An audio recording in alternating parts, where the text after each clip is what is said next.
Peace and blessings, and welcome to the Los Angeles Sentinel Daily Brief.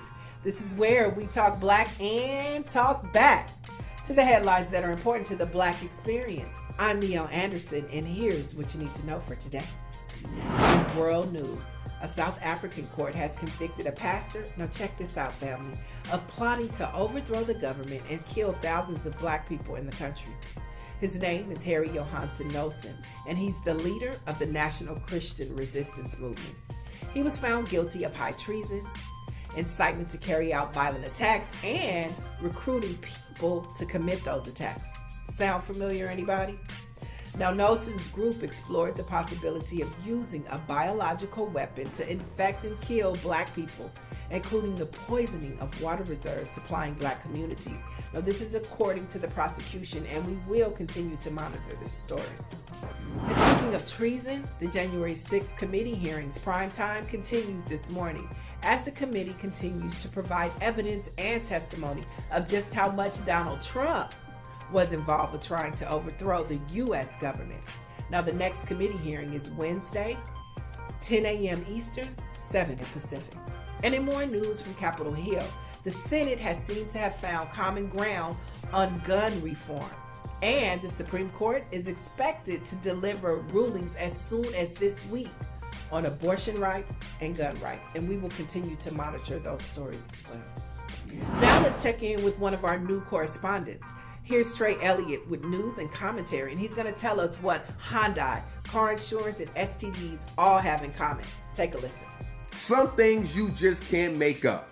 Woman who claims she got an STD from an ex-boyfriend after sex in the back of his Hyundai Genesis is awarded $5.2 million settlement from his car insurance company. God dog, who was this chick's lawyer? Well, I guess that could be part of bodily injury. You see, you have to always have the right coverage. Obviously, my man didn't have emergency roadside. They had sex in the back of a Hyundai Genesis, so you know it was an emergency that they both got it in. He had uninsured motorists. Nah, bruh, you were supposed to get unprotected motorists. Maybe you should stop driving altogether and get a Trojan horse and carriage for your transportation. All right? And who was your insurance company with? Was it Geico, Progressive, Allstate? Probably State Farm, but nah, you should have went with State Pharmaceutical. I sure hope you got some low deductibles. Yeah, y'all follow me on comedian Trey Elliott on Instagram, man. Peace. Thank you so much, Trey, for that colorful commentary. So number 2, we're going to get 2 for 2, and Jennifer Hudson has reached EGOT status. Now, the singer earned her first Tony Award Sunday evening when A Strange Loop won Best Musical. Now, Hudson serves as a producer on the show. It was the final trophy needed to complete her EGOT quartet of having won an Emmy, Grammy, Oscar, and Tony.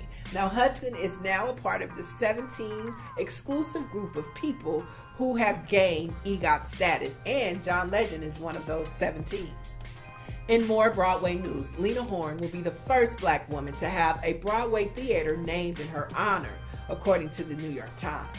Now, the Brooks Atkinson Theater on West 47th Street will soon be named the Lena Horne Theater. Now, the actress was also an activist and passionate civil rights advocate who sued the theaters for racial discrimination several times. Now, Horne passed away in 2010 at the age of 92. And the number 1 story reminds us of what it means to be young, gifted, and black. Now, a Florida teen has been accepted, get this y'all, into all 8 Ivy League schools and 7 other universities. Now, her name is Alicia Adrika, and on Ivy League Day, you know, that's the fateful spring day when the prestigious schools announce their first year admission decisions, Ashley opened up 8 tabs on her computer, and they all said accepted. Now, Ashley also got accepted into 7 other top-rated schools, including Stanford, Vanderbilt, and Emory. But she chose to attend Harvard, where she plans to major in government this fall.